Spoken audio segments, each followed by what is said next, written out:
የተተካ ምንም ቢሆን ምንም ቢሆን አንጻልም ጌታ በምህረቱ በምህረቱ ባለጠጋ ኢየሱስ ወደ እኔ ተጠጋ ምንም ቢሆን ምንም ቢሆን አንጻልም በምህረቱ በምህረቱ ባለጠጋ ኢየሱስ ወደ እኔ ተጠጋ ምንም ቢሆን ምንም ቢሆን አንጻልም በምህረቱ በምህረቱ ባለጠጋ ኢየሱስ ወደ እኔ ተጠጋ ምንም ቢሆን ምንም ቢሆን አንጻልም በምህረቱ በምህረቱ ባለጠጋ ኢየሱስ ወደ እኔ ተጠጋ ምንም ቢሆን ምንም ቢሆን አንጻልም ጌታ አለው ከሱ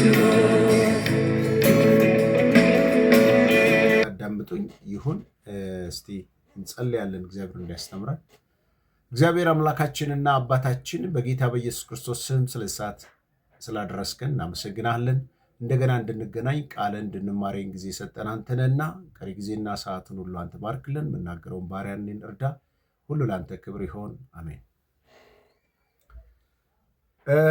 እንግዲህ መነሻ ጥቅሴ በዘዳግም ላይ ያለ ጥቅስ ነው። ዘዳግም ምዕራፍ 10 ቁጥር 20 ላይ ምንድን ነው የሚለው? የእግዚአብሔር ቃል በዘዳግም አምላክ እግዚአብሔርን ፍራ፣ እርሱን አምልክ፣ ከእርሱ ጋር ተጣበቅ፣ በስሙ ማል ይላል።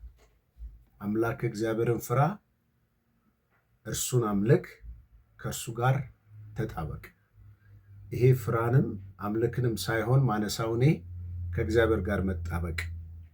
ይሄ ከእግዚአብሔር ጋር መጣበቅ በተደጋጋሚ በተለይ በብሉይ ኪዳን በተለይ ይሄ ዘዳግም የሚባል መጽሐፍ ድጋሚ መጽሐፍ ማለት ነው። በምድረ በዳ ከ20 ዓመት በታች የተወለዱት አዲሱ ጄኔሬሽን እነኛ 600 ሺዎቹ ካለቁ በኋላ ሁለተኛው ዙር ላይ ለነሱ የተጻፈ መልእክት ነው እና በተለይ በብሉይ ኪዳን ላይ እንደዚህ አይነት እንደ ሕግ በእስራኤላውያኖች እንደ ሕግ የተሰጠ ሐሳብ ነው እና እንደገና በዘዳግም 13 ቁጥር 4 ላይም ደግሞ አምላካችሁ እግዚአብሔርን ተከተሉ፣ እርሱን ፍሩ፣ ትእዛዙን ጠብቁ፣ ቃሉን ስሙ፣ እርሱን አምልኩ፣ ከእርሱ ጋር ተጣበቁ ይላል። ከእርሱ ጋር ተጣበቁ። መጣበቅ ልክ እናት የወለደች እናት ታውቃለች። ልጇ በተለይ ነፍስ አውቃ 2 ዓመት ድረስ ልጆች ከእናታቸው ጋር የተለየ ኢንቲሜሲ ነው ያላቸው። ልክ ከጡታቸው ጋር ከፍቅራቸው ጋር ከእንክብካቤያቸው ጋር የተጣበቀ ክርስትና እንደዛ ነው ወንድሞች። ከእግዚአብሔር ጋር የምንጣበቀው ሴንስ እናደርጋለን። ስንጣበቅ የምንጣበቅበት ባህሪው በጣም ከእግዚአብሔር ጋር ቅርብ የሚያደርግ ማለት ነው፣ ጥብቅ የሚያደርግ። ስለዚህ ይሄ ከእግዚአብሔር ጋር መጣበቅ የሚለው ከእግዚአብሔር ጋር መቀራረብ። አማኞች በመንፈሳዊ ጉዟቸው ስለማዳበር የሚፈልጉት ጥልቅ የሆነ ግለት የተሞላበት ናፍቆት የተሞላበት በጣም መጠጋትን መገናኘትን የሚያመለክት ነው። ከእግዚአብሔር ጋር መጣበቅ ምን ይባላል? ዓለማዊ ቋንቋ እንኳን ማን እንደሆንክ እንድነግርህ ጓደኛህን ንገረኝ ይባላል። የተጣበቃችሁበትን ነው የምትመስሉት ማለት ነው። ሰው ለዚህ ነው አትሳቱ፣ መልካም ክፉ ባልንጀርነት መልካምን ጠባይ ያበላሻል ይላል አንደኛ ቆሮንቶስ 15:32። ለምን? ከዛ ከተጣበቅንበት ባልንጀርነት ጋር እኔና እናንተ ጋር ያለውን ኳሊቲ የሚበላሸው የተጣበቀውን ሰው ስለምንመስል ነው። ከአህያ ጋር የዋለች ጊደር እርግጫ ተምራ ትመጣለች ይባላል አይደለ? ሌላውን ተረቱ ይቅርና አብረን ያሳለፍነው የተገናኘንበት የዋልንበትን እንመስላለን። ስለዚህ ይሄ ትምህርት የባሰውኑ የብሉይ ኪዳን የአዲስ ኪዳን ትምህርት ነው። ጌታ ኢየሱስ ክርስቶስም አስተምሯል። ሌሎችንም ሐዋርያቶችም አስተምረውታል። በተለይ በተደጋጋሚ ደግሞ እንደ ሕግ ተቀምጠው ከምን ጋር አብሮ ተገናኝቶ ነው?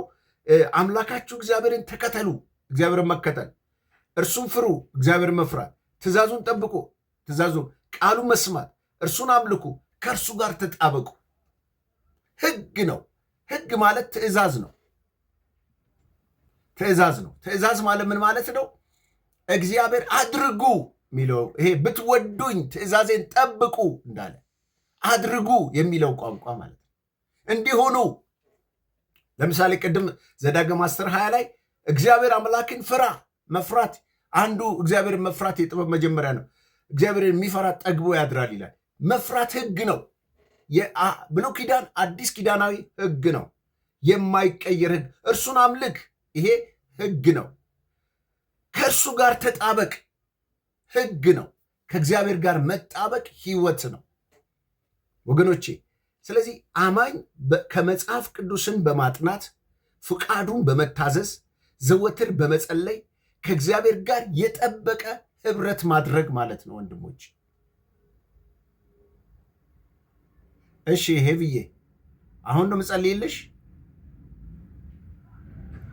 አይ አይደለም ፓስተር። እሺ እናት ተባረክልኝ። ልጨርስና ጸልይልሻለሁ። እና ይሄ እንግዲህ ምንድን ነው መሰላችሁ፣ በተለይ ይሄ ስለ መጣበቅ ግሪኮቹ የሚናገሩበት ፌሎሺፕ ይሉታል፣ ሚቹዋል ፍሬንድ ይሉታል።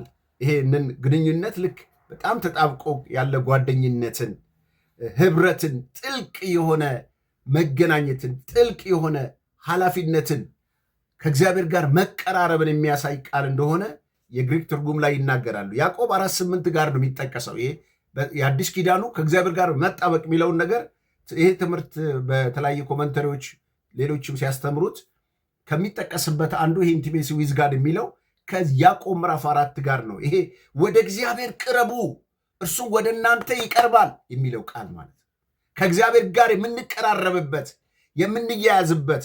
አያችሁ፣ እግዚአብሔር እንኳን የሚቀርበው ሰው ይፈልጋል። አሁን ለምሳሌ እዚህ ቁጭ ብላችሁ ወደ እግዚአብሔር ቃል ነው የቀረባችሁት። የእግዚአብሔርን ቃል ፍለጋ ነው የመጣችሁት። ስለዚህ ይሄ ኢንቲሜሲ ዊዝ ጋድ ማለት ከእግዚአብሔር ጋር የተጣበቀ ማንነት፣ የተገናኘ ህብረት፣ ከዛ በሚመነጭ የህይወት ፍሬነት የምንመላለሰው ኑሮ ነው። ለዚህ ነው በተለይ ብሉይ ኪዳን ላይ ደግሞ ከሚጠቀሰው አንዱ ከዚህ ሂብሬዎች ከእግዚአብሔር ጋር መጣበቅን የሚጠቅሱበት ሀሳቡ መዝሙር 73:28 ነው መነሻ የሚያደርጉ። ግሪኮቹ ያዕቆብ 4:8 ነው። ይሄ ደግሞ ሂብሩ ላይ ደግሞ ሲተረጎም ከመዝሙር 73:28 ጋር ነው። ይሄ ምንድን ነው? ለእኔስ ወደ እግዚአብሔር መቅረብ ይሻለኛል ይላል። ልክ አሳፍ ትዝ ይላቸዋል። ከእግዚአብሔር ልቡን ለማሸሽ ሞክሮ ነበረ። ኃጢአተኞችን አይቶ ቀንቶ በእግዚአብሔር ላይ ያለው ነገር ቅንነቱ ተበላሽቶበት ነበረ። ስለዚህ እኔ ልባቸው ለቀና እግዚአብሔር ቸር ነው፣ እኔ ግን ተሰነካክዬ ለወድቅ ጥቂት ቀረኝ አለ። ለምን? የተመለከታቸው ጻድቅ ኃጥአኖች ወይም ደግሞ ኃጢአተኞች ሲሳካላቸው ሲደላቸው በሰው ቋንቋ አየና እርሱ በከንቱ ራሱን እንዳጸደቀ ከዚህ የተነሳ ምንም ዋጋ እንደሌለው ባለበት ሰዓት፣ ነገር ግን ወደ እግዚአብሔር ሲቀርብ ወደ መቅደሱ ሲገባ እነኛ የቀናባቸው በድጥ ላይ እግዚአብሔር እንዳስቀመጣቸው በጥፋት ላይ እንዳስቀመጣቸው ተመለከተ። ስለዚህ ጌታ ሆይ እኔ ካንተ በምድር ካንተ በቀር ማን አለኝ አለ። ለእኔስ ወደ እግዚአብሔር መቅረብ ይሻለኛል፣ መታመኛዬ እግዚአብሔር ነው፣ በጽዮን ልጅ በሮች ምስጋና ሁሉ እናገር ዘንድ እያለ ተናገረ ማለት ነው። ስለዚህ ዳዊት እንኳን በዚህ ክፍል ላይ አሳፍ በዚህ ክፍል ላይ የተናገረበት ትልቁ ነገር ምንድን ነው? ከእግዚአብሔር የሚርቁ እነሱ ያመነዝራሉ፣ ወደ እግዚአብሔር መቅረብ ግን ምንን ይሰጣል አለ? ሕይወትን ይሰጣል። ወደ እግዚአብሔር ስንቀርብ ለእኛ እድል ፈንታችን ይሆንልናል። ወዳጆቼ ሆይ ጌታ ኢየሱስ ክርስቶስ ስለ እግዚአብሔር መቅረብ ሲናገር በዮሐንስ ወንጌል 15:15 ላይ ይህንኑ ነገር አስተምሯል። አያችሁ፣ ማወራችሁ ነገር ብሉይ ኪዳናዊ አዲስ ኪዳናዊ ትምህርት ነው። ከእግዚአብሔር ጋር መጣበቅ፣ ከእግዚአብሔር ጋር መጣበቅ ማለት ወዳጅነት መፍጠር፣ ጓደኛ መሆን፣ የልብ መሆን። ብዙ ሰው ብዙ ጊዜ ሳማክር ከሚገርመኝ የልብ ወዳጅ የለኝም፣ የሚያማክረው ሰው የለኝም። ምናልባት ትዳር ሊኖረው ይችላል፣ አብረውት የሚያገለግሉ አገልጋዮች ሊኖሩ ይችላሉ። ነገር ግን የልብ ወዳጅ ለየት ያለ ነው። የልብን ስሜት የሚረዳ ነው፣ ሐሳብን የሚረዳ ነው፣ መከራን የሚካፈል ነው፣ የምናወራውን ነገር የሚገባው ነው፣ ህመማችን የሚሰማው ነው፣ ችግራችን የሚገባው ነው። እንደዚህ አይነት ለዚህ ነው ጌታ ኢየሱስ ክርስቶስ በዮሐንስ ወንጌል 15:15 ላይ ስለ ኢንቲሜሲ ሲናገር ስለ መቀራረብ፣ ስለ መጠጋጋት ወይም ደግሞ ስለ ወዳጅነት ሲናገር እንዲህ ብሎ ይናገራል። ከእንግዲህ ወዲህ ባሮች አልላችሁም፣ ባሪያው ጌታ የሚያደርገውን አያውቅም። ባሪያ ጌታ የሚያደርገውን አያውቅም። እና ማን አልኳችሁ? በጣም ደስ አይልም? ወዳጆቼ ብያቸዋለሁ። አያችሁ፣ በወዳጅነት ያለ መቀራረብ ነው ኢንቲሜሲ ዊዝ ጋድ። በወዳጅነት ያለ መቀራረብ። ይሄ ወዳጅነት ወዳጆቼ ብያቸዋለሁ፣ ለባሪያ የማይነገር ለሌላ ሰው የማይነገር። እኔ ግን ለእናንተ ለወዳጆቼ አልደበኳችሁ፣ የልቤ ስለሆናችሁ ስላቀረብኳችሁ፣ ወደ እኔ ስለጠራዋችሁ። ምን አለ? ወዳጆቼ ብያቸዋለሁ፣ ከአባቴ የሰማሁትን ለእናንተ አስታውቂያለሁ። ዛሬ ወዳጁን ወንድሞች፣ ይሄ ትምህርት በእናንተ ህይወት ውስጥ ከእግዚአብሔር ጋር የሚያጣብቃችሁ የእግዚአብሔር ወዳጆች፣ የእግዚአብሔር መተማመኛዎች ሁኑለት። እኔ ይህንን ትምህርት በዙም ላይም እንደገና ደግሞ እኛ ቸርች ላይ አስተምሬዋለሁ። ለምን መሰላችሁ? አንዳንድ ጊዜ ያለን ሊመስለን ይችላል። ጌታን የወደድነው ሊመስለን ይችላል። ኢየሱስን የሚከተለው እንደሆነ ስፍር ቁጥር ብዙ ቢሊየን ሰዎች ሊኖሩ ይችላሉ። ነገር ግን ጥቂት ሰዎች ናቸው ከጌታ ጋር ኮኔክሽን ያላቸው፣ ከጌታ ጋር የተጣበቀ ህይወት ያላቸው። ህይወታቸው ካለ ኢየሱስ ክርስቶስ በስተቀር ምንም ነገር ውስጣቸው ያልገባ ጥቂት ሰዎች ናቸው። ብዙዎች ጌታን የሚወዱ የሚመስሉ፣ ነገር ግን ልባቸው የተከፋፈለ ነው። ስለዚህ ከእግዚአብሔር ጋር ስለመጣበቅና ከእግዚአብሔር ጋር ስላለን ኑሮ ጳውሎስ ሲናገር እንደኔ ብትሆኑ ይሻላል አለ። አንደኛ ቆሮንቶስ ምዕራፍ 7 እንደኔ ባታገቡ ይሻላል አለ። ጋብቻን አስተማሪ ነው እሱ።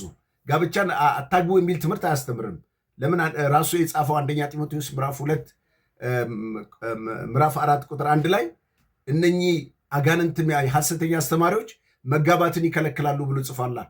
ያንን ለማለት አይደለም። እንደኔ ብትሆኑ ይሻላል ያለበት ሚስትን ያገባ ሚስቱን ደስ ለማሰኘት የዚህ ዓለምን ነገር ያስባል ስለሚል ነው።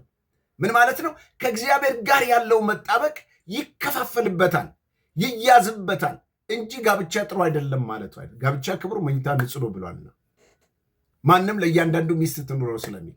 አያችሁ፣ የተፋለሰ ቋንቋ ንግግር ሳይሆን ስሜቱን ነው የነገረው። ጌታን ብሎ የሚያገለግል ሰው፣ ሌላ ምንም ወደኋላ የሚጎትተው ሰው የሌለ ሰው በጣም የሚያስበው ቀንም ሌሊትም የጌታና ጌታ ብቻ ነው ማለት ነው እንጂ እነ ጴጥሮስም አግብተዋል። ስለዚህ ይሄንን ነው የሚያሳየው። በአዲስ ኪዳን ላይ የምንመለከታቸው ይሄንን ነው። በተለይ ደግሞ በአንደኛ ዮሐንስ ምዕራፍ 3 ላይ ደግሞ የእግዚአብሔር ልጆች ተብለን ልንጠራ አብ እንዴት ያለ ፍቅር እንደሰጠን ይኸው ስለዚህ ምክንያት ዓለም እርሱ ስላላወቀ እኛ አውቀንም አለ እና የምን ልጆች ነው የሚለን? የእግዚአብሔር ልጆች ተብለን ልንጠራ አብ እንዴት ያለ ፍቅር እንደሰጠን ይኸው። የኔና የናንተ መጣበቅ፣ የኔና የናንተ ኢንቲሜሲ ከምን ጋር ነው መጽሐፍ ቅዱስ ያስቀመጠልን? ልጅ በልጅና በአባት መካከል ያለ ግንኙነት ማለት ነው። ወንድሞች እህቶች፣ እንዴት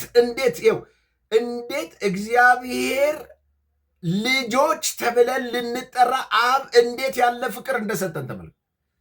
እግዚአብሔር እኛ ልጆቼ ሊለን እኛ ደግሞ አባ እንድንለው በተለይ ገላትያ 5:6 ላይ እኮ 7 ጀምሮ ብታነቡ ከ4 እስከ 7 ብታነቡ የሚገርም ንግግር እኮ ነው የሚናገረው። ከዛሬ ጀምሮ አባ አባት ብለን የምንጠራበትን መንፈስ ሰጠን ይላል።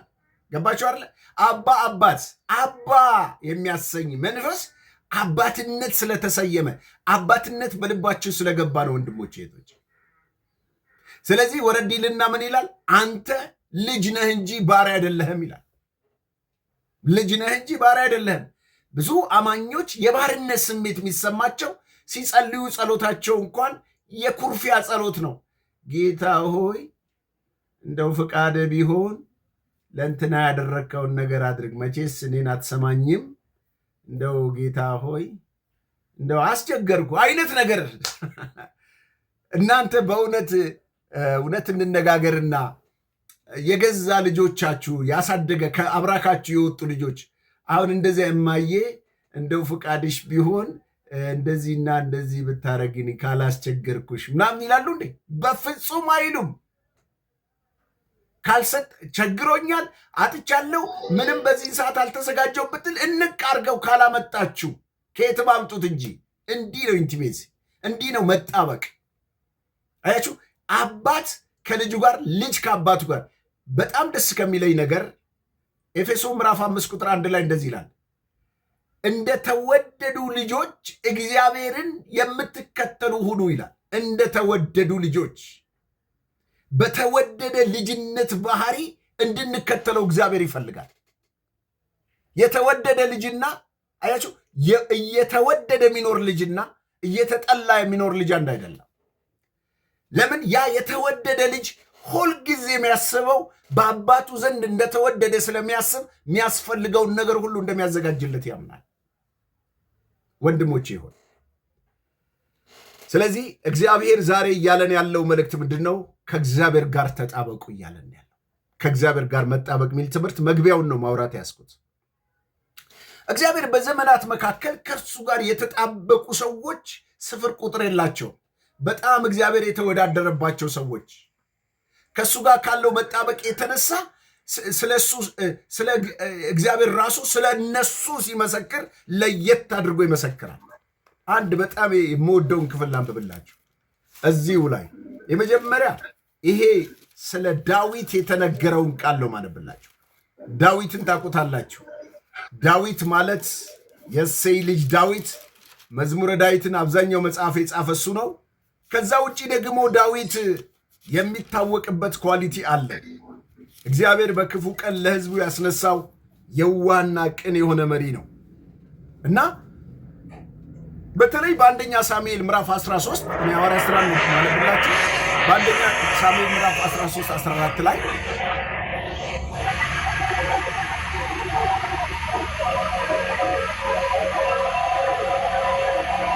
የምትገቡ ሰዎች አትፍሩ።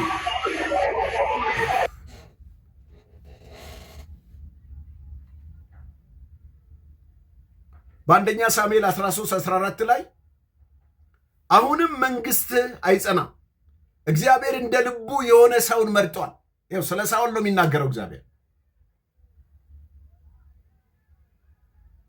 ተመልከቱ፣ አንደኛ ሳሙኤል ሳኦልን ነው የሚናገረው እግዚአብሔር። 13 14 ላይ አዳምጡ። አሁንም መንግስት አይጸናም፣ እግዚአብሔር እንደ ልቡ የሆነ ሰው መርጧል። እንደ ልቡ፣ እሱ ነው መጣበቅ። እንደ ልቡ እግዚአብሔር ያዘዘህን አልጠበቅክም። እግዚአብሔር በሕዝቡ ላይ አለቃ ይሆን ዘንድ አዞታል አለው። ማንን? እንደ ልቡ የሆነውን። እግዚአብሔር ሰውን እንኳን ወደፊት ለማምጣት ሲፈልግ፣ ለማንገስ ሲፈልግ ምን አይነት ሰው ነው የሚፈልገው? እንደ ልቡ የሆነለት ሰው።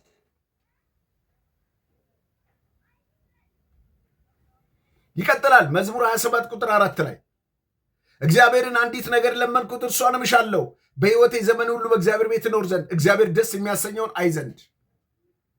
እንደ ልቡ የሆኑ ሰዎች ይህን ነው። በተለይ ሐዋርያት ሥራ 13 ላይ ይህን ላንብብላችሁ። በጣም ይገርማል። ሐዋርያት ሥራ 13 ላይ ይሄ ታሪክ የተጻፈበት ወገኖቼ ሳኦል 40 ዓመት ከገዛ በኋላ ነው። 40 ዓመት ሙሉ ገዝቶ ንጉሥ ሆኖ በእስራኤል መንግስት ላይ 12ቱን የእስራኤል ነገዶች እየገዛ ነገር ግን ልቡ ከእግዚአብሔር ጋር የሌለ ንጉሥ ነበር። 40 ዓመት ሙሉ ከእግዚአብሔር ጋር ህብረት ማቅ ሰው ነው። ጸሎት ማቅ ሰው ነው። ህዝቡን ብቻ ዝም ብሎ እንደፈለገው የሚመራ ሰው ነበረ እና እግዚአብሔር አንድ ቀን ሳኦልን ሊመዝነውና ሊፈትነው አጋግንና አማሌቅን በሙሉ ከምድር ላይ አጥፋልኛል፣ ንጉሱንም ከብቶቹንም ንብረቱንም። እሱ ግን ንጉሱንና የሰቡ ከብቶችን አስቀርቶ ወደ ሳሙኤል መጣ ማለት ነው። እግዚአብሔርም ያንን የሰጠውን ዕድል ባለመጠገሙ ምክንያት ይኸው ለእግዚአብሔር ቀንቻለሁ፣ አጥፍቻለሁ እነሆ ብሎ ሲል ከብቶቹ ከኋላ ያጋሱበት ጀመር። ሳሙኤል እንደዚህ አለው፣ ታዲያ ለእግዚአብሔር ከቀና ይሄ የሚያጋሳብህ ከብት ምንድን ነው አለው። ስለዚህ ነው እንግዲህ ያንን ከተናገረው በኋላ ነው ይሄ 13 ላይ ይህንን ንግግር የተናገረው። መታዘዝ ከመሥዋዕት ማዳመጥ ከአውራ ስብ ይበልጣል፣ እልህኝነት ተራፊን እንደማምለክ ነው። ከዛሬ ጀምሮ እግዚአብሔር መንግስትን ካንተ ቀዶ ለጎረቤት ሰጥቷል ብሎ አለው። እንግዲህ ይሄ ሐዋርያት ሥራ 13 ላይ ሲናገር ምንድን ነው የሚለው? አዳምጡኝ። ቁጥር 21 ላይ ከዚያ ወዲህ ንጉሥ ያነግስላቸው ዘንድ ለመኑ። እግዚአብሔርም ከቢንያም ወገን የሚሆነውን የቂስ ልጅን ሳኦልን 40 ዓመት ሰጣቸው። እርሱም ከሻረው በኋላ ይላል የእግዚአብሔር ልብ የሌለው ሰው ከእግዚአብሔር ጋር የማይጣበቅ ሰው በአገልግሎቱ አይቀጥልም።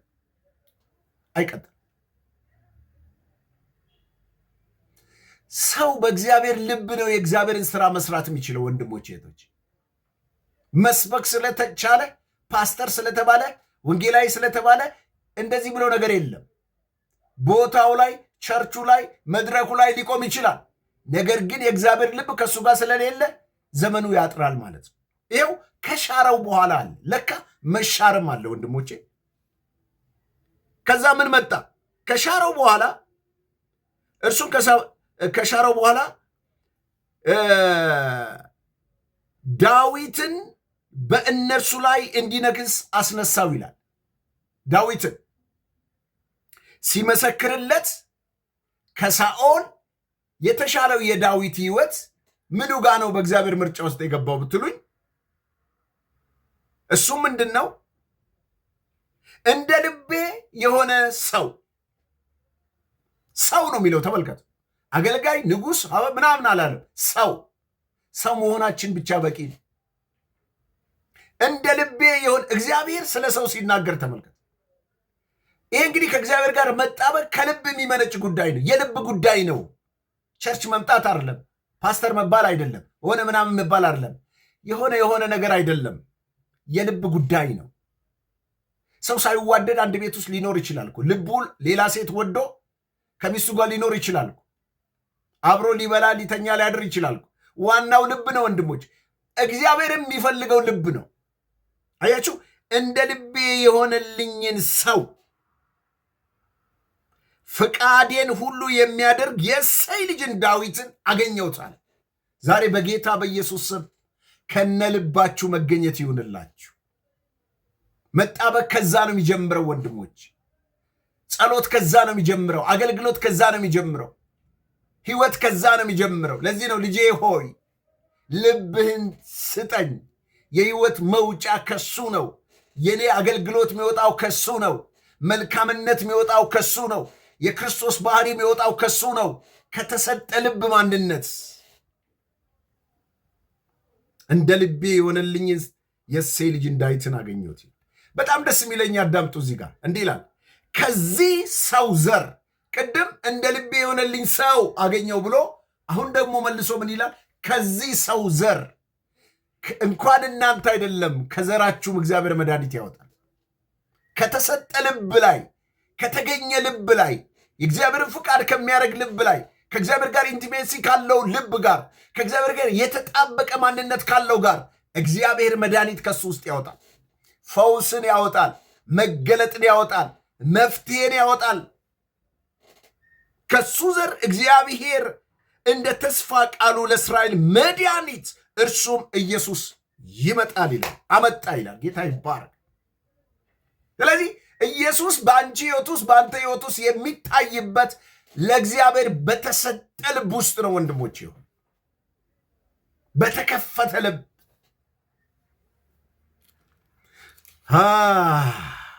ውድቀትም ከፍታም ልብ ውስጥ ነው ያለው። አዋጅ አዋጅ! ለመውደቅም ለመነሳትም ሁላችንንም ሰው ከሰው የሚለይበት እግዚአብሔር ከምንድን ነው ብትሉኝ ከልብ ነው። እንደዚህ ይላል ደግሞ ሕዝቡን ጠርቶ ሁላችሁ እኔ ስሙ አስተውሉ፣ ከሰው የሚወጣው ሰውን የሚያረክሱ ናቸው። ከሰው የሚወጣው ነው ሰው የሚያረክስ።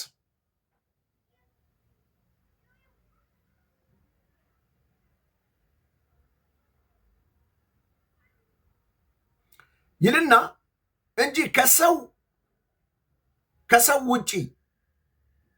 ከሰው ውጪ የሚገባውስ ሊያረክስ የሚችል ምንም የለም። የሚሰማ ጆሮ ባለው ቢኖር ይስማ። ከሕዝቡ አንዱ ወደ ቤቱ ገብቶ ደቀ መዛሙርት ምሳሌ ጠየቁት። እርሱም እናንተ ደግሞ እንደዚህ የማታስተውሉ ናችሁ። ከውጪ ወደ ሰው የሚገባ ሊያረክስ ምንም አይችልም። አትመለከቱምን? ወደ ሆድ ገብቶ ወደ እዳሪ ይወጣል ይላል። እና ታዲያስ ከሰው የሚያረክሰው ሰውንም ደግሞ የሚያስጠይቀው ምንድን ነው ብትሉ ከሰው የሚወጣው ሰውን የሚያረክሰው ያ ነው። እሱም ከውስጥ ከሰው ልብ የሚወጣው ክፉ ሐሳብ፣ ዝሙት፣ መስረቅ፣ ተንኮል፣ መዳራት፣ ምቀኝነት፣ ስድብ፣ ትዕቢት ከውስጥ ይወጣል፣ ሰውንም ያረክሳል። አያችሁ፣ ኮራፕት በሆነ ልብ ማንነት ውስጥ የእግዚአብሔርን ፈቃድ ማድረግ አይቻልም። እግዚአብሔር ዛሬ ልባችሁን በልባችሁ ከእሱ ጋር እንድትጣበቁ ይፈልጋል። በውስጥ ማንነታችሁ ከእግዚአብሔር ጋር እንድትጣበቁ ይፈለግባቸዋል። ከሃይማኖታዊ ስርዓት ተጠበቁ። ክርስትና መመላለስ አይደለም። ለምን መሰላችሁ? እግዚአብሔር ልባችሁን ይፈልገዋል። መጣበቅ ከልብ ነው የሚጀምረው። ከልብ ነው የሚጀምረው። ብዙ ሰው ሃይማኖታዊ ስርዓትን ለመፈጸም ወደ ቤተ ክርስቲያን ይሄዳል፣ ይሰበሰባል፣ ትንቢት ይነገርለታል፣ ብዙ ነገር ያደርጋል።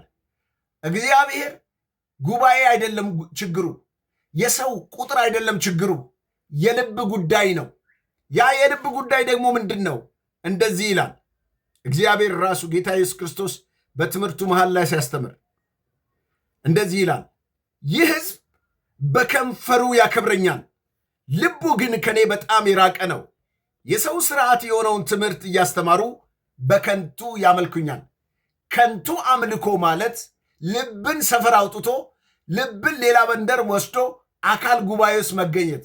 አሁን እኔ እዚህ እያስተማርኩኝ ልባችሁ ሌላ ሰፈር ከሄደ እግዚአብሔር በልባችሁ እስካልተገናኛችሁ ድረስ መኖራችሁ ዋጋ የለው። ለቆ መውጣት ነው የሚሻለው። ካልሆነ መመለስ ነው የሚሻለው። ሐሳባችሁን ከቃሉ ጋር ከመንፈሱ ጋር ከጌታ ጋር ካላረጋችሁ የትም አይነት መንፈሳዊ ኮንፈረንስ ውስጥ ብትቀመጡ፣ የመላእክት ጉባኤ ውስጥ ብትቀመጡ የእግዚአብሔር ልባችሁ ከእግዚአብሔር ልብ ጋር ኢንቲሜሲ ካልተጣበቀ በስተቀር ይህ አምልኮ ከንቱ አምልኮ ነው። ለምን? በከንፈራቸው ያከብሩኛል፣ ኢየሱስ ጌታ ነው ይላሉ፣ መዝሙር እየቀጣጠሉ ይዘምራሉ፣ ትንቢት ይናገራሉ፣ ይሰብካሉ፣ ያስተምራሉ። ልብ ግን የለም። ልብ ሌላ ሰፈር ሄደዋል። ይሄንን አምልኮ ከንቱ ይለዋል። ከእንደዚህ አይነት ለመጠበቅ ነው አርብ ከቀኑ 11 ሰዓት በዚህ ከሰዓት በኋላ 11 ሰዓት ከእግዚአብሔር ጋር መጣበቅ የሚለውን ትምህርት ዛሬ ጀመርኩላችሁ። ብዙ ሰው የተጣበቀበት ህይወት አለው። ግማሹ ከገንዘብ ጋር ተጣብቋል፣ ግማሹ ከርኩሰት ጋር ተጣብቋል፣ ግማሹ ከዘረኝነት ከፖለቲካ ጋር ተጣብቋል፣ ግማሹ ከበቀል ጋር ተጣብቋል፣ ግማሹ ከጋንንት ጋር ከዓለማዊነት ጋር ተጣብቋል። ዛሬ ተላቀቁ በጌታ በኢየሱስ ስም። ከጠራችሁ ካዳናችሁ ሰው ካረጋችሁ ከኢየሱስ ጋር ተጣበቁ፣ ብዙ ፍሬ ታፈራላችሁ። እና እነኚህ በልዩነት እንድትኖሩ ይፈልጋል። በጣም ልቤን ከሚነኩኝ ሰዎች በአዲስ ኪዳን ጌታ ኢየሱስ ክርስቶስ በነበረበት ሰዓት ውስጥ በዮሐንስ ወንጌል 13 ቁጥር 23 ላይ ጌታ ኢየሱስ እንደዚህ አለ፣ ከእናንተ መካከል አንዱ እኔን አሳልፎ ይሰጣል አለ። ከእናንተ መካከል እኔን አሳልፎ ይሰጣል ሲል ሁሉም ደቀ መዛሙርቶች ደነገጡ። ምን አሉ? እኔ ነኝ አሉ። አያችሁ፣ ለእንደዚህ አይነት ጥያቄ መልስ የሚሰጡት ከጌታ ጋር የተጣበቁ ሰዎች ናቸው። ልባቸው ከእግዚአብሔር ልብ ጋር ኮኔክት ያደረገ ሰው ብቻ ነው። በጣም ደስ ከሚለኝ በኢየሱስ ክርስቶስ ደረት አጠገብ የሚቀመጥ አንድ ሰው አለ። ስሙም ዮሐንስ ይላል። በጣም ዮሐንስ ጨዋ ሰው ነው። በጣም ከኢየሱስ ክርስቶስ ጋር ባህሪ ጋር የሚመሳሰል ባህሪ አለው። በመልክም በምንም ይመሳሰላል። እና ከሚገርመኝ የዚህ የዮሐንስ ባህሪ የዮሐንስ ወንጌል አንደኛ ዮሐንስ፣ ሁለተኛ ዮሐንስ፣ ሶስተኛ ዮሐንስ፣ ራዕይ ዮሐንስ 5ቱ መጽሐፍቶች ብታነቡ አንድ ቀንም እንደነ ሐዋርያው ጳውሎስ ሐዋርያ የሆንክ እኔ ዮሐንስ የሚል አታገኙ። ዮሐንስ ወንጌልን እንኳን ስታነቡ ጌታ የሚወደው ተብሎ የተቀመጠለት የእግዚአብሔር ወዳጅ ተብሎ ነው የሚታወቀው። ስብከቱ በስተመጨረሻ በተለይ በኤፌሶን ቤተክርስቲያን ውስጥ ነው አርጅቶ የሞተውና መጨረሻ ላይ ፍጥሞ ደሴት ላይ እዛ እንደው ለእስር እንደወሰዱት 100 ዓመት ሁሉ እስከሚሞላው በቤተክርስቲያን መካከል ኢየሱስ ይወዳቸዋል እያለ ስለ ፍቅር የሰበከ ነበረ ዮሐንስ።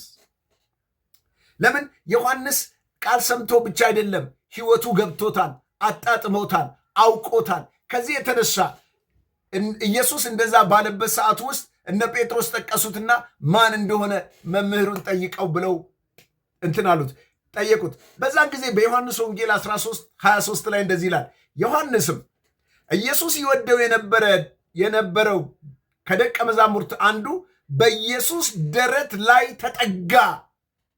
ኢንቲመሲ ማለት ነው፣ መጠጋት፣ መጣበቅ፣ ለተፈጠረው ግርግር፣ ለተፈጠረው ጥያቄ መፍትሄ ለማምጣት አብሮ መንጫጫት አይደለም። እስቲ ወደ ጓዳ ልግባ፣ እስቲ ወደ አባቴ ልግባ፣ እስቲ ልጸልይ፣ እስቲ ኢየሱሴን ልጠይቀው የሚል ልብ እግዚአብሔር ይስጣችሁ። እግዚአብሔር በዚህ ቃል ይባርካችሁ ወንድሞች እህቶች። እና ወደ ኢየሱስ ክርስቶስ ደረት ተጠጋና ቁጥር 25 ላይ እርሱም በኢየሱስ ደረት እንዲህ ተጠግቶ ጌታ ሆይ ማን ነው አለው። ኢየሱስ ደረት ጋር ተጠግቶ፣ ይሄ ነው እንግዲህ ከእግዚአብሔር ጋር መጣበቅ።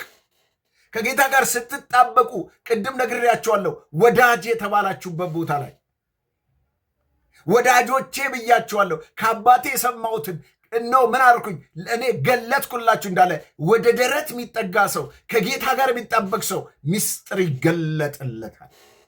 እግዚአብሔር በኑሮ በሕይወቱ በዘመኑ በአገልግሎቱ እግዚአብሔር ሊሰራ ያለውን ነገር ያሳውቀዋል። አይ ዮሐንስ ለዛ ለተፈጠረው ለደቀ መዛሙርቶች ግር ለተሰኙበት ጉዳይ ወደ ደረቱ ተጠግቶ መልስ ይዞላቸው መጣ። ዛሬ ከጌታ ጋር ተጣበቁ፣ ግድ የለም። ከእሱ ጋር ስትጣበቁ እግዚአብሔር ምስጢራትን ይገልጥላቸዋል፣ ሐሳቡን ያሳውቃቸዋል፣ ፍቃዱን አትንቀዥቀዡ። ሌላ ሰው ላይ አትጣበቁ። የሌላ ሰው እስረኛ አትሁኑ። የሌላ ሰው ካዳሚ አትሁኑ። የሌላ ሰው አጎብዳጅ አትሁኑ። እናንተ አባት አላችሁ። እናንተ ልጆች ናችሁ እንጂ ባሪያ አይደላችሁ። የኢየሱስ ክርስቶስ ልጆች ከሆናችሁ ከኢየሱስ ክርስቶስ ምስጢር ይገለጥላቸዋል። ወደ ቃሉ ስባ ስትመጡ ከጥገኝነት የሚያወጣ ትምህርት ነው የምትማሩት። የሰው አሽከር ዣንጥላ ጫማ ተሸክማችሁ የሆነ ኮት ተሸክማችሁ ማኖፍ ጋር እያልክ እየዞርክ ያለውን ባርነትን ነፃ ትወጣለህ በእግዚአብሔር ቃል። ምንድን ነው መሰላችሁ? እኔ አገልጋይ እንድትጠሉ አይደለም ያልኩት። ወደ ጌታ ተጠጉ። ከማንም በላይ እግዚአብሔር ልጆቹ ናችሁ። እናንተ ምስጢራትን ይገልጥላችኋል። እሱ በቂ ነው የኔ አባት። እሱ ከበቂ በላይ ነው የኔ ኢየሱስ። የሚጠጋው አቶ ነው የሚጠጋው የሚያማክረው ጌታዊ እንዴት ነው ብሎ ትዝ ይላችኋል ዳዊት አንደኛ ሳሙኤል ምዕራፍ 30 ላይ በጣም ልብ የሚሰብር ጉዳይ ነበረ። አንደኛ ሳሙኤል አማሌቅ ጽቅላቅን አቃጠለና ከተማዋን አቃጥሎ እነ አቢግያ ሁሉ ሳይቀሩ ማለት ነው ዳዊት የሚወዳት እና ሌሎችም የሚወደዱ ሚስቶቹን ማርከው የወታደሮቹን ሚስቶች ልጆች ወሰደ። ወታደሩ ወደ ከተማ ወደ ሰፈር ሲመለሱ ሚስቶችም የሉም ልጆችም የሉ። ከተማው ተቃጥሏል። ማልቀስ ጀመሩ። ኡኡ አሉ እስኪደክማቸው ድረስ አለቀሱ ይላል። ማልቀስ ብቻ አይደለም፣ በዳዊት ላይ ተነሱበት።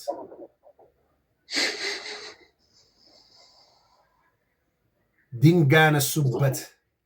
ትላንት በረሃ ለበረሃ አብረው ሲዞሩ የነበሩ፣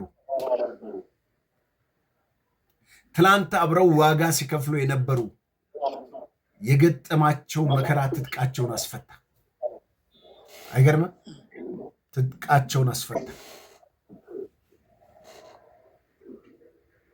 ጀግንነታቸውን ተፈታተነ።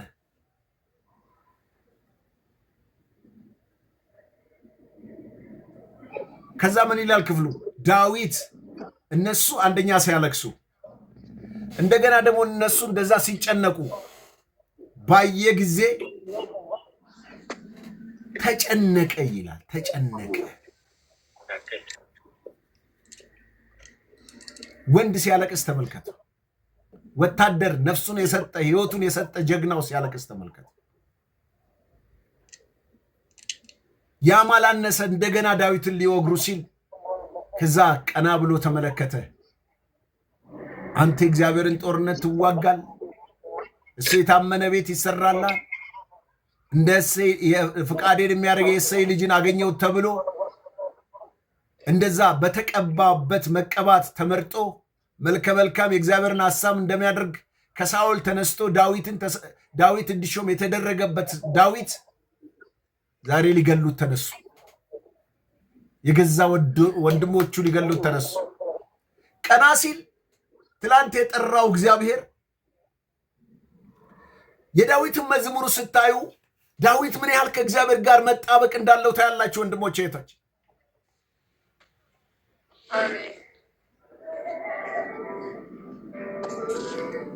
ቀና ብሎ ሲያይ እግዚአብሔር እንደ ሰው አይደለም። አሜን። ልቡን በአምላኩ አበረታታ ይላል። አበረታታ ወንድሞች፣ የምትገቡ ሰዎች ባካችሁ አጥፉልኝ፣ ተባረኩ። አበረታቱ አልቀረም። ኤፋዱን አምጡልኝ አለ። ወደ እግዚአብሔር ቀረበ። የገጠመው መከራ አልገባውም። የወታደሮቹ ጠላት ያልፈታቸውን ነገር ግን በመከራ የተፈቱበት ሚስጥር አልገባውም። እግዚአብሔርን ሊጠይቀው ወደ እግዚአብሔር ቀረበ። ያ እንደ ልቤ ብሎ የመሰከረለት እግዚአብሔር ተገለጠለት። እንደዚህ ያለው ጌታ ሆይ ልከተላቸውን አለ። ልከተላቸውን እግዚአብሔር ወዲያውኑ ነው መልስ የሰጠው። አዎ ተከተላቸው፣ ፈጽሞ ምርኮን ታስመልሳለህ። አያችሁ፣ ሰው ከእግዚአብሔር ጋር ሲቀራረብ፣ ከእግዚአብሔር ጋር ሲጣበቅ ለገጠመው ችግር መፍትሄን እግዚአብሔር ይሰጠዋል። ጭራሽ እግዚአብሔር ያንን ታሪክ ሲያጠናቅቀው በጣም የሚገርም ታምር ነው። እኔ ከዚህ መሻገሪያው ላይ አትድከም በሚል ከዚህ በፊት ሰብኬዋለሁና የሚገርመው ነገር እነኛ ያለቀሱ 600 ወታደሮች ነበሩና እንሂድ ብሎ ይዟቸው ሲሄድ 600 ሄደው ቦሶር የሚባል ወንዝ ላይ ሲደርሱ 200ዎቹ የትላንቱ ችግርን መላቀቅ ስላቃታቸው መሻገር አቃታቸው፣ ቀሩ። 400ዎቹን ይዞ ይወጣ። 400ዎቹ ፈጥነው ከገጠማቸው ችግር እግዚአብሔር ውጡ ታስመልሳላችሁ ብሎኛል ሲል ተነስተው ሲሄዱ ወደ 400ዎቹ ከዳዊት ጋር በሄዱበት ሰዓት ውስጥ እዛ የተባለበት ቦታ አንድ ግብፃዊ ሰው ይመራቸውና ሲደርሱ በሚገርም ሁኔታ በ400ዎቹ እግዚአብሔር ተዋግቶ ጠላቶቹን ሁሉ አባሮለት ልጆቹ፣ ሚስቶቹ፣ የወታደሩም የሱም ምንም ሳይሆኑ። ለምን መሰላችሁ? እናንተ ከእግዚአብሔር ጋር ስትጣበቁ፣ ከእግዚአብሔር ጋር ስትሆኑ እግዚአብሔር ነገራችሁን ኦቨርሻዶ ያደርግላችኋል፣ ይጠብቅላችኋል፣ ይከልልላችኋል። በረሃ ለበረሃ፣ ጫካ ለጫካ፣ ምድረ በዳ ለምድረ በዳ የሚንከራተተው ለእግዚአብሔር መንግስት ስራ ነበር። ስለዚህ የእሱንም የወታደሮቹም ሳይነኩ ቁጫ። ደግሞ የሚገርመኝ ነገር እነሱ ትተው የሄዱት ከብቶቻቸውን ንብረቶቻቸውን አራግፈው ትተው ነበር የሄዱት። ከዛ ምን አደረገ? በደህና ሚስቶቻቸውን አገኘ፣ ልጆቹንም አገኘ። ሁሉን ካገኘ በኋላ ከብቶችና የሚበላ የሚጠጣ ምርኮ በምርኮ ሆነ። አያችሁ፣ ከእግዚአብሔር ጋር ስትጣበቁ እግዚአብሔር እነሆ ምርኳችሁን በእጥፍ አድርጎ ይመልስላችሁ። ከእግዚአብሔር ስትጣበቁ ነገሬን፣ ልጄን፣ ምናምኔን የምትሉትን ነገር እግዚአብሔር ይጠብቅላችኋል፣ ይጋርድላችኋል። እናንተ ተንበርክካችሁ እግዚአብሔር የእናንተን ነገር ይጠብቃል። እናንተ በማትደርሱበት ርቀት ላይ እግዚአብሔር ፈጥኖ ከጠላቶቻችሁ መንጋጋ ልጆቻችሁን፣ ንብረታችሁን፣ ቁሳችሁን፣ ሕይወታችሁን ሁሉ ይጠብቃል። ይሄው በዳዊት ሕይወት ይህንን ነው የምናገኝ። መጠበቅ ብቻ አይደለም፣ ምርኮ በምርኮ አደረገው። እግዚአብሔር አምላክ ጠላትን ከላያቸው ላይ ከበረከቱ ላይ አሳዶ ከዛ ምን አደረገ? ምርኮን ሰበሰበና ወደፊት ገፋ አደረገና እንደዚህ ያለ፣ ይህ የዳዊት ምርኮ ነዋል። ዛሬ ልንገራችሁ ወንድሞቼ እህቶቼ፣ ሰው በመከራ ቀን ዳዊት ሮጦ የተሸሸገው ምን ውስጥ ነው ብትሉኝ፣ እዛ እግዚአብሔር ጉያ ውስጥ ነው። ስለዚህ ከእግዚአብሔር ጋር መጣበቅ በጣም ትልቅ ትርጉም አለው። እንግዲህ ዛሬ የጀመርነው ትምህርት ምንድን ነው? እስካሁን ማወራችሁ መግቢያ እያልኩኝ ነው ማውራት ያስኩት። ከእግዚአብሔር ጋር መጣበቅ አጠቃልዬ በጥቂቱ ልንገራችሁ። ከእግዚአብሔር ጋር መጣበቅ የሚያመለክተው መተማመንን፣ በፍቅር በመግባባት በጣም የቅርብ ግንኙነት ከእግዚአብሔር ጋር መፍጠር ማለት ነው። በምን? እግዚአብሔርን በመተማመን እግዚአብሔርን በመውደድ ከእግዚአብሔር ጋር በሐሳብ በሁሉ ነገር አንድ ልብ በመሆን የቅርብ የግል የጋራ አላልኩኝ፣ የግል ግንኙነት ነው። ኢንቲመሲ ዊዝ ጋድ፣ ከእግዚአብሔር ጋር መጣበቅ፣ ከእግዚአብሔር ጋር መዋሃድ። ይሄ ውህደት ልክ ወንድና ባልና ሚስቶች ግብረ ሥጋ ግንኙነት ተራክቦ ሲያደርጉ ልክ ህይወት እንደሚፈጠር እኔና እናንተ ከእግዚአብሔር ጋር ስንጣበቅ ስንዋደድ ህይወት ይወጣል። ከኛ ውስጥ ጽድቅ ይወጣል፣ ፍቅር ይወጣል፣ ሰላም ይወጣል፣ እርቅ ይወጣል፣ ደግነት ይወጣል፣ የእግዚአብሔር ባህሪ ይወጣብናል። ይህንን ነው መጣበቅ የሚለው ትርጉም ይህን ነው። ስለዚህ እግዚአብሔርን በጥልቀት ማወቅን በዕለት ተዕለት ህይወታችን በመገኘት ውስጥ መኖር ነው ከእግዚአብሔር ጋር መጣበቅ። ልድገምላችሁ። እግዚአብሔር ጋር መጣበቅ ማለት እግዚአብሔርን በጥልቀት ማወቅ ውስጡን አንድን ሰውን እኮ በጣም የምትወዱት ስታውቁት ነው አይደል? በጣም እወደዋለሁ ትላላችሁ አይደል? ምኑን አውቀሽው ነው እኔ በጣም ነው ማውቀው ይባላል። አያችሁ፣ እግዚአብሔርን በጣም ስታውቁት ትወዱታላችሁ። ስለዚህ ከእግዚአብሔር ጋር መጣ በጥልቀት እሱ ማወቅ በዕለት ተዕለት ህይወታችን፣ በጸሎታችን፣ በአገልግሎታችን፣ በአምልኳችን፣ በስራችን፣ በኑሯችን፣ በመውጣት መግባታችን ከእርሱ ጋር በህይወት እንቅስቃሴያችን ሁሉ ከእርሱ ጋር መሆንን ወይም ደግሞ በእግዚአብሔር ፍቅር ውስጥ፣ በእግዚአብሔር መንፈስ ውስጥ፣ በእግዚአብሔር መገኘት ውስጥ፣ በእግዚአብሔር ክብር ውስጥ መኖር ነው መጣበቅ። ከእግዚአብሔር ጋር መጣበቅ። ስለዚህ ይሄ መጽሐፍ ቅዱሳዊ ትምህርት ነው ወንድሞቼ። መጽሐፍ ቅዱሳችን እናጣቅስ ብንል ቅድም እንዳልኩት ያዕቆብ ላይም ስትመለከቱ ወደ እግዚአብሔር ቅረቡ እሱም ወደ እናንተ ይቀርባል፣ ስትጠጉት ይጠጋቸዋል፣ ስትፈልጉት እገኝላቸዋለሁ፣ ብትፈልጉኝ ይገኝላችሁ፣ ብትጠሩኝ ሰማቸዋለሁ ያለ እግዚአብሔር እኮ ነው። እንዴ ቅረቡኝ እኮ አለ። በተለይ መዝሙር 42 ከ1 እስከ 2 ብትመለከቱ ወደ ዋላ ወደ ውሃ ፈሳሾች እንደምትናፍቅ ይላል ዳዊት፣ እንዲሁም ነፍሴ አንተን ትናፍቃለች። ጌታ ሆይ ጌታ ሆይ፣ ኢየሱስ ኢየሱስ፣ አባቴ አባቴ አባቴ አባቴ የሚል መንፈስ፣ ተንበርክካችሁ ኢየሱስ ኢየሱስ የሚል መንፈስ። ጸሎታችሁ ምን ይለው ይሆን? ልክ ዋላይቱ ለምን እንደሆነ ታውቃላችሁ? አንድ እንትን ያነበብኩት ዋላይቱ ፈጥና ውሃ መጠጣበት ለሌላ ነገር አይደለም። በብዙ ገዳዮች መካከል ነች ያለችው። ነፍሳን ለማቀየት አንሰራርታ ለመኖር ከጠላቶቿ ለመዳን ቶሎ ስትጠጣ የምታወጣው ጠረኗን የምታወጣው ሽታዋ ጠላቶቿን እንዲያባርላት አሳዳጆቿን ከላዩ ላይ እንዲያደርግ ሮጣ ለማምለጥ እንድትችል ያ ምንጭ ያስፈልጋታል። ለዚህ ነው ዋላ ወደ ውሃ ምንጭ አቤቱ ነፍሴ አንተን አንተን አለች። አያችሁ፣ ነፍሳችሁ አንዳንድ ጊዜ ትቅበዘበዛለች። ውዳችሁን ካልሰጣችኋት በስተቀር ሄዳችሁ በጸሎት በርከክ ካላችሁ፣ ካልጸለያችሁ፣ ካላመለካችሁ፣ ይህን ቲክቶኩን፣ ይሄ ሶሻል ሚዲያ፣ ይሄ ምናምን መቼስ ቴክኖሎጂ ጥሩም እንደሆነ ሁሉ ሰይጣን ሆኖብናል። ይገርማችኋል። እንደው እስኪ ዝም ብላችሁ እንደዚህ ብላችሁ ጠይቁ። ወይም ደግሞ አንዳንድ ቲክቶክ ላይ እንደዚህ የሆነ ቀልዳ ያለው ቪዲዮ፣ አጫጭር ቪዲዮ፣ ሴትየዋ ምግብ ልታቀርብላቸው ስትል ምግብ ልታቀርባቸው ከልጅ እስከ አባት ከምናምን የምግብ ሳህን ከመስጠቷ በፊት ጉድጓዳ ሳህን አቅርባ ሞባይላቸውን ትሰበስባለች። ለምን? እየበሉ ሁሉ ይጠቀማሉ። ለአንድ ቀን ሞባይል የሚባለው ነገር ከምድር ላይ ቢጠፋ ምን እንሆን ይሆን? አይምሯችን ወደ እግዚአብሔር ጸሎት ይመለስ ይሆን? ከሶሻል ሚዲያ ጋር የተጣበቀ ይሄ ሱስ የሆነብን ነገርን እንደዚህ ልክ ከሱ ጋር ተጣብቀን ካላየን በስተቀር አንዳንዱ ተኝቶ ሁሉ አይኑ እስከሚቀላ ድረስ የሚያደርገው ነገር ዛሬ ልጆችን ዘውር ብላችሁ ተመልከቱ። ከጌታ ጋር እንደዚህ ብንሆንስ? ከጸሎት እንደዛ ከቃሉ ጋር እንደዛ ብንሆንስ የት በደረስን? የእግዚአብሔር ክብር በምድራችን፣ በቤታችን፣ በቤተ ክርስቲያናችን በተገለጠ። ራሳችሁን ቤተ ክርስቲያን ተመልከቱ። ያላችሁበትን ኑሮ ህይወታችሁን፣ የራሳችሁን ቤተሰብ ተመልከቱ። ምን ያህል የጸሎት ህይወት አለ እናንተ ቤት ውስጥ?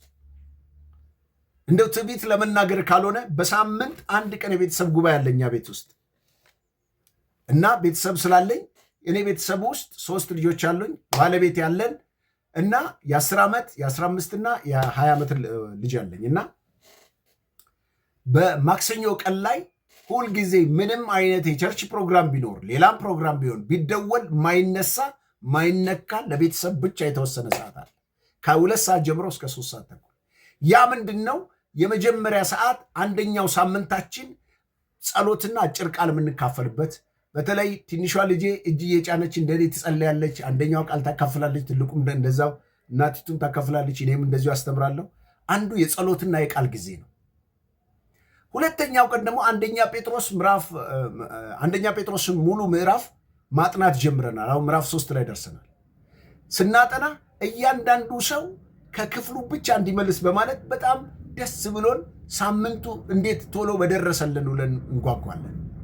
እንኳን እኔ አንዳንዴ ደከመኝ ሰለቼ ሲል እሱ ቢደክመው እኛ እንበረከካለን ተብሎ ይጸለይ። ይሄ ሱስ ሲሆን ደስ ይላል፣ ሲለመድ ደስ ይላል እና ከብዙ ጾም ጸሎት ገብቼ ካገኘሁት የጸሎት መልስ ይልቅ ለትዕቢት አይደለም የምናገራችሁ፣ ስለ ራሴ ማውራት አልወድም። እዛ ከቤተሰብ ጋር የጸለይኩት ጸሎት የተመለሰ ይበዛል። 2ም 3ም ሆናችሁ ብትጸልዩ በሰማይ ሆኜ እሰማለሁ ያለው ቃል በራሴ ቤት ውስጥ ነው ያለው። ስለዚህ ወንድሞቼ እህቶቼ፣ ከእግዚአብሔር ጋር መጣበቅ በረከት ነው። ዛሬ መግቢያውን ነግሬያቸዋለሁ። የሚቀጥለውን ደግሞ ከእግዚአብሔር ጋር መጣበቅ የሚለውን በደንብ አድርገን የምናይበት መጽሐፍ ቅዱሳዊ መሰረቱ ምንድን ነው የሚለውን አይተን ከዛ እንዳንጣበቅ እንቅፋት የሆኑብን ነገሮች ምንድን ነው የሚለውንም የዛሬ ሳምንት አርብ በዚሁ በተመሳሳይ ሰዓት 5 ላይ ወይም ደግሞ በኢትዮጵያ 11 ሰዓት ላይ እንደዚሁ እየመጣ እንማራለን። እግዚአብሔር አምላካችን የተባረከ ይሆን።